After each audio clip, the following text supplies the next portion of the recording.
Assalamualaikum warahmatullahi wabarakatuh. Perkenalkan, saya Sofia, pengawas sekolah jenjang SMP Dinas Pendidikan Kota Jambi. Untuk wilayah Kota Jambi, kurikulum Merdeka pertama kali diimplementasikan pada tahun 2021-2022 oleh 22 sekolah penggerak yang terdiri dari 2 sekolah penggerak jenjang TK, 10 sekolah penggerak jenjang SD, 5 sekolah penggerak jenjang SMP, dan 5 sekolah penggerak jenjang SMA. Pada tahun tersebut, saya juga mendapat amanah untuk mendampingi 5 sekolah penggerak, 2 sekolah penggerak jenjang SD, dan 3 sekolah penggerak jenjang SMP sebagai pelatih ahli program Sekolah Penggerak Angkatan 1.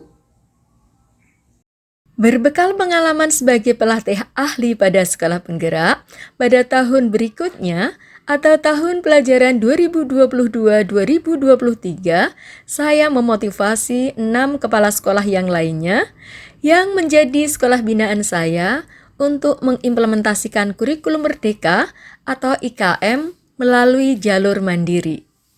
Dan dari 6 sekolah yang menjadi sekolah binaan saya tersebut, 3 diantaranya mengambil opsi IKM Mandiri berubah dan 3 sekolah yang lainnya mengambil opsi IKM Mandiri belajar. Selanjutnya, saya berkoordinasi dengan kepala sekolah terkait bentuk pendampingan yang dibutuhkan oleh guru dan kepala sekolah dalam mengimplementasikan kurikulum Merdeka. Hasil koordinasi dengan kepala sekolah dan beberapa wakil kepala sekolah diantaranya adalah guru dan kepala sekolah membutuhkan bimbingan dan pelatihan dalam memahami, merancang, dan melaksanakan pembelajaran kurikulum Merdeka. Berdasarkan identifikasi masalah pada 5 sekolah penggerak Angkatan 1 yang saya dampingi, diantaranya adalah kompetensi dan lingkup materi pada capaian pembelajaran atau CP masih bersifat umum.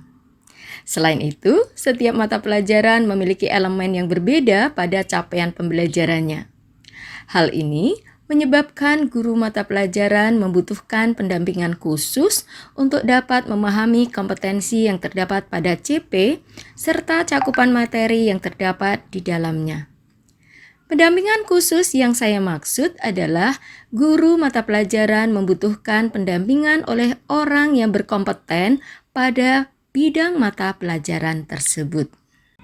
Langkah berikutnya yang saya lakukan adalah membahas masalah tersebut dalam forum diskusi dengan seluruh pengawas. Dari pertemuan dan diskusi seluruh pengawas, akhirnya kami memutuskan untuk berkolaborasi dalam melakukan pembimbingan dan pelatihan di sekolah binaan. Dan akhirnya terbentuklah 2 buah tim di kepengawasan jenjang SMP. Tim yang bergabung dengan saya adalah Ibu Agustiana dengan latar belakang pendidikan bahasa Inggris dan Ibu Dewi Febrianti dengan latar belakang pendidikan IPA. Sedangkan saya sendiri memiliki latar belakang pendidikan matematika. Kolaborasi yang dimaksud adalah dalam melakukan pembimbingan dan pelatihan, kami mendampingi dalam bentuk tim teaching. Kami berbagi tugas dan juga berbagi dalam menyajikan materi pendampingan.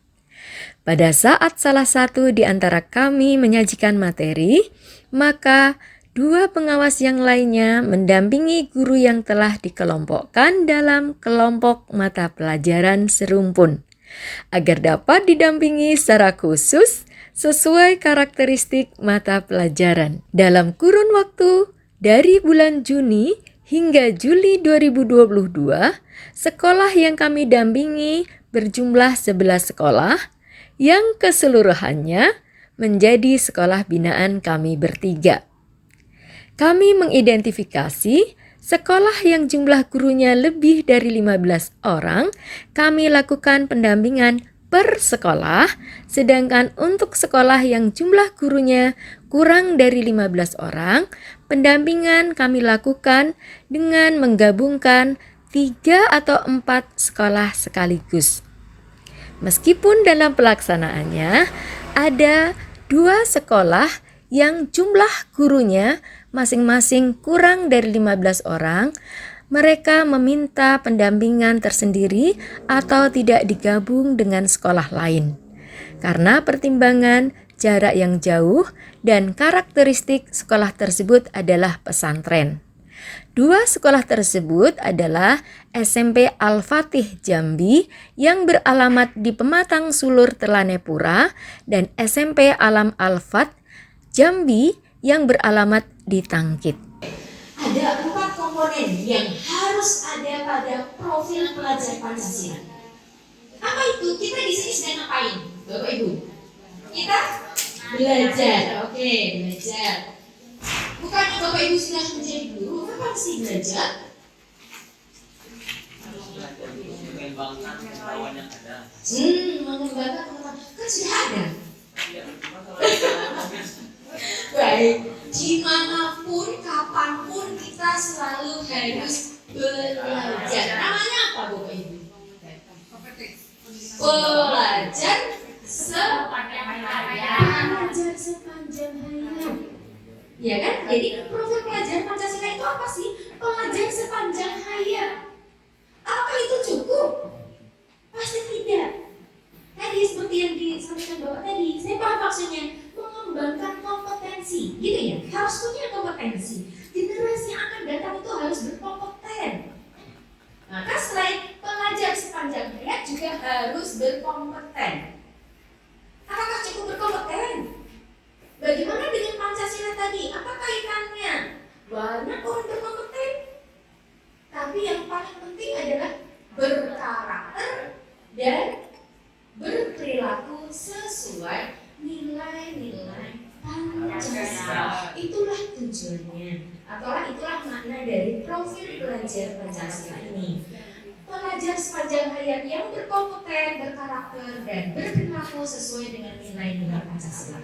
Jadi Bapak Ibu, goalnya pendidikan kita itu adalah profil pelajar Pancasila. Struktur program yang kami rancang dalam setiap pendampingan untuk setiap sekolah atau kelompok sekolah adalah 24 JP yang dikemas selama 3 hari pendampingan mulai dari pukul 8 hingga pukul 15 lewat 15 menit. Cakupan materi pembimbingan dan pelatihan meliputi menganalisis capaian pembelajaran, merancang tujuan pembelajaran, menyusun alur tujuan pembelajaran, merancang modul ajar, merancang asesmen pembelajaran, dan merancang modul proyek penguatan profil pelajar Pancasila. Tagihan akhir dari bimbingan dan pelatihan yang kami lakukan adalah guru mampu merancang tujuan pembelajaran, menyusun alur tujuan pembelajaran, merancang modul ajar, merancang asesmen pembelajaran, dan merancang modul proyek penguatan profil pelajar Pancasila. Pembimbingan selanjutnya akan dilakukan oleh pengawas pembina masing-masing pada saat kunjungan pembinaan ke sekolah. Demikian inovasi, setitik kolaborasi untuk solusi. Semoga menginspirasi bagi anak negeri. Assalamualaikum warahmatullahi wabarakatuh.